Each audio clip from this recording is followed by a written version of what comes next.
We have a new and interesting poll from Pew Research Center.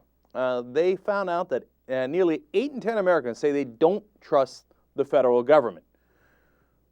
And so now Republicans are celebrating this. They're like, yeah, see now, we told you the government sucks, right?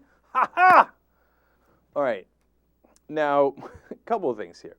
Number one, I see this poll and I'm totally unsurprised because all there's ever been is an argument against government for almost as long as I've been alive in this country. The Republicans and the conservatives always say, government sucks, it's the worst, it's the worst, it's the worst, it can't do anything right. And Democrats say, I think basically this. When do the Democrats ever defend the government?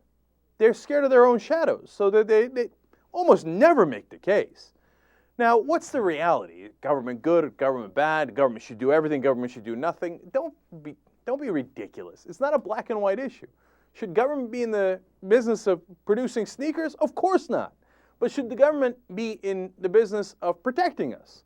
We generally think so, yes. Fire department, police department, making sure that we have safe food, making sure that our planes don't crash in midair, so that we have a government office that makes sure that the flights are scheduled so they don't collide with one another.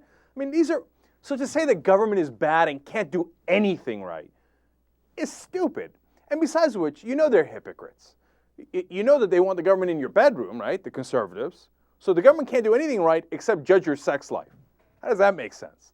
And you know they love the wars that we're in, so the government can't do anything right except invade a country, occupy it, and bring democracy to it, which is probably the hardest thing you could possibly do. Their arguments make absolutely no sense. And what's so maddening is that the Democrats are so afraid of saying, hey, you know what? The government can do some things right.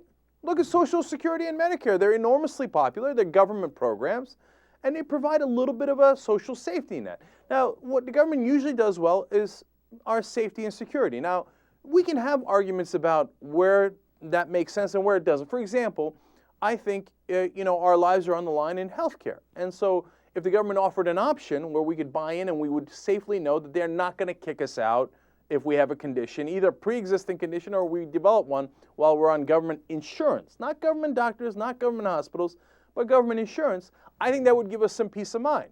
And I would trust the government to do that, okay?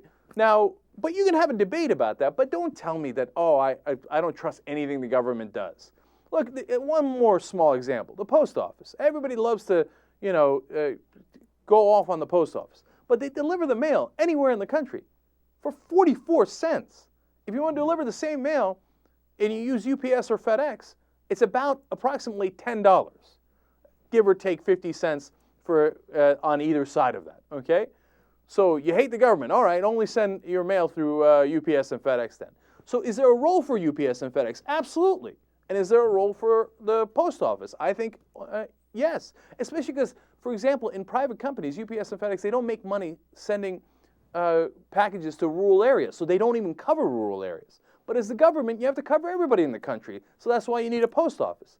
So these nonsensical arguments about the government never works, those people are anarchists, besides which they don't even believe it. Okay, so that's point number one. Point number two, why are people more disgruntled today about their government than other days? I mean, we've had, ups and downs, but this is one of the significant downs in our history as far as how dissatisfied people are with their government. Well, that's because we have a general sense, the American population does, that our government doesn't work for us, that they work for the lobbyists who pay them. And that perception is completely accurate. So, are the Democrats in the back pocket of the lobbyists? Generally speaking, yes.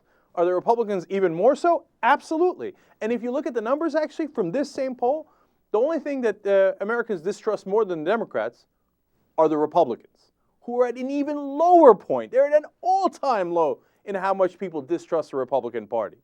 So the Republicans love to tear things down, so they're like giddy about this poll. But if they look at their own numbers, it's disastrous because we get the general sense that they're a wholly owned subsidiary of corporate America and some of the richest people in the country. That sense is accurate. And the Democrats are not a wholly owned subsidiary, they're a mostly owned subsidiary. So why are we angry with the government? Because it's not our government anymore.